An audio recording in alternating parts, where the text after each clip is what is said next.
Familie, goeiemôre, dit is so lekker om vanoggend weer saam met jou te kan inskakel, saam met jou te reis in hierdie week. Ons is nog steeds besig met ons groot reeks oorvloed. En hierdie week gaan ons gesels oor gesnoei vir meer. En ek sien so uit na hierdie week. Ons is nog steeds in Johannes 15 en ek wil jou terugvat na die begin van Johannes 15 toe in hierdie week, waar Jesus spesifiek verwys na die snoeiproses. En dis waaroor ons in hierdie week gaan gesels. Lees saam met my Johannes 15 vers 1 tot 2. Ek is die ware druiwestok en my Vader is die tuinier. Elke loot aan my wat nie vrugte dra nie, sny hy af. Elkeen wat egter vrugte oplewer, snoei hy, sodat dit nog meer vrugte kan dra. Nou, een van die moeilikste dinge in die geestelike lewe is om God reg te lees in ons moeilikste seisoene. Wanneer iets in jou lewe teruggesny word, wanneer 'n deur toemaak, wanneer 'n plan verander of wanneer iets waarop jy staat gemaak het begin wegval, dan dink ons baie maklik, God is teen my, God het my vergeet. Maar Jesus sê iets heeltemal anders. Hy sê die loot wat vrug dra, is juist die loot wat gesnoei word. Dit beteken, snoei is nie altyd 'n teken van straf nie. Onthou dit, baie keer is dit 'n teken dat die Vader aktief in jou lewe werk. En ons weet dat God is nie passief oor sy kinders nie. Hy los nie ons net om in enige rigting in te groei nie. Hy werk met ons doelbewus. Hy vorm, hy sny, hy verwyder wat nie nodig is nie, sodat meer van die lewe van Christus in ons sigbaar kan word. En dit is belangrik om te verstaan, familie. God se doel met jou lewe is nie net dat jy besig moet wees of belangrik moet lyk nie. Sy doel is vrug.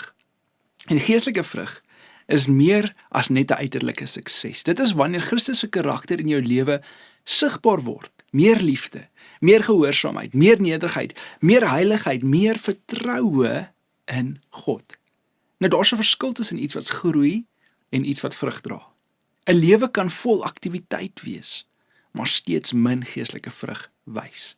En ons sien dit reg deur die Bybel. Josef, byvoorbeeld, is nie net gebruik deur God nie, hy is eers gevorm deur God. Die tronk was nie die einde van sy roeping nie, dit was deel van sy voorbereiding. So ons kyk na Dawid. Dawid is gesalf as koning, maar toe moes hy deur die wildernis gaan. Daardie jare was nie verlore jare nie. God was besig om die hart van 'n koning in hom te vorm. En miskien voel jy vandag dit ook nou in jou lewe. Jy voel dit is so in jou lewe. Miskien is daar iets wat kleiner voel, stiller voel, waar jy afgesny voel. Moenie te gou besluit dat God aanwesig is nie.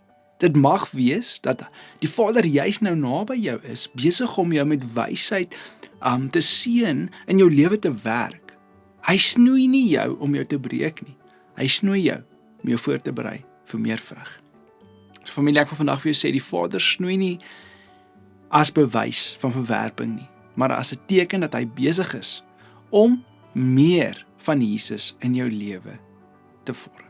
So vandag, watter deel van jou lewe voel dalk tans afgesny, teruggesny? En kan dit nie dalk God se vormende hand wees, wat eerder in jou lewe werk as 'n straf nie? Kom ons bid saam.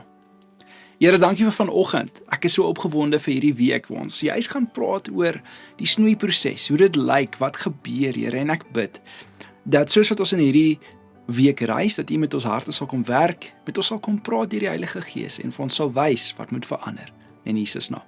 Amen. Familie, mag jy 'n baie lekker maandag hê, in Jesus naam. Amen.